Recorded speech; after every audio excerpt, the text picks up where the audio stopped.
And from college to the workplace, those graduating seniors will face new challenges and new personalities. Amanda has help with your crabby co-workers. We've had a few.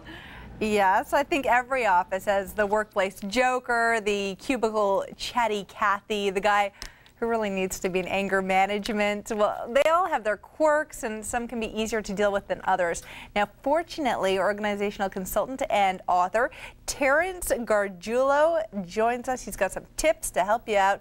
Terrence, what I really like about your book here, you've actually identified a bunch of different types of personalities, and you do it in a fun way. Workplace beasts, right? Right.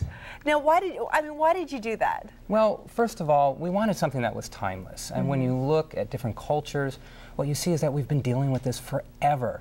So this is practical, wise advice from everyone from around the world at all times.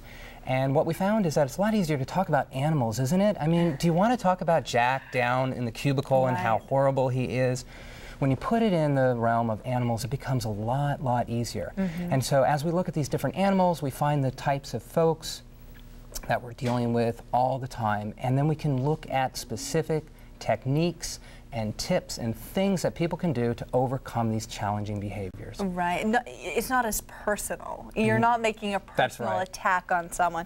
Okay, well, the first type is the wicked wolves. Who are the wicked wolves? Oh my gosh, these are the people ready to devour you. They're the ones climbing the corporate ladder. They're the tyrant boss. They're going to do anything. So what we want to do is look at how do you overcome these people without them trampling all over you. And then you got people like, what about the independent cats? You know, these folks, they're the ones who it's their way or the highway. They're stubborn.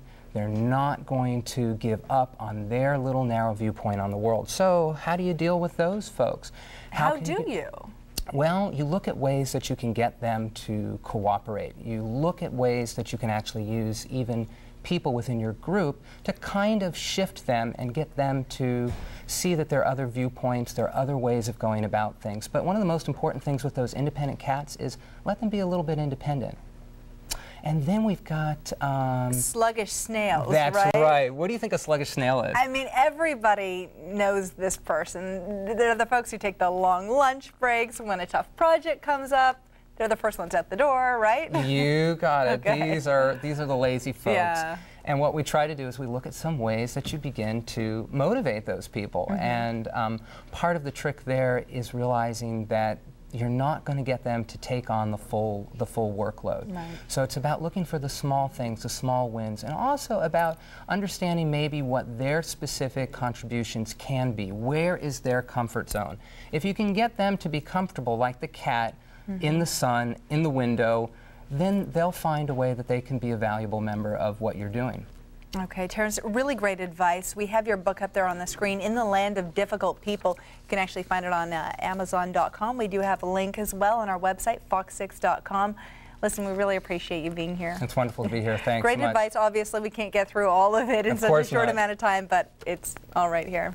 Thank you. Thank you. Well, this is Turtle Power. See the tortoise who's rubbing elbows with the governor and how he got a second chance at life.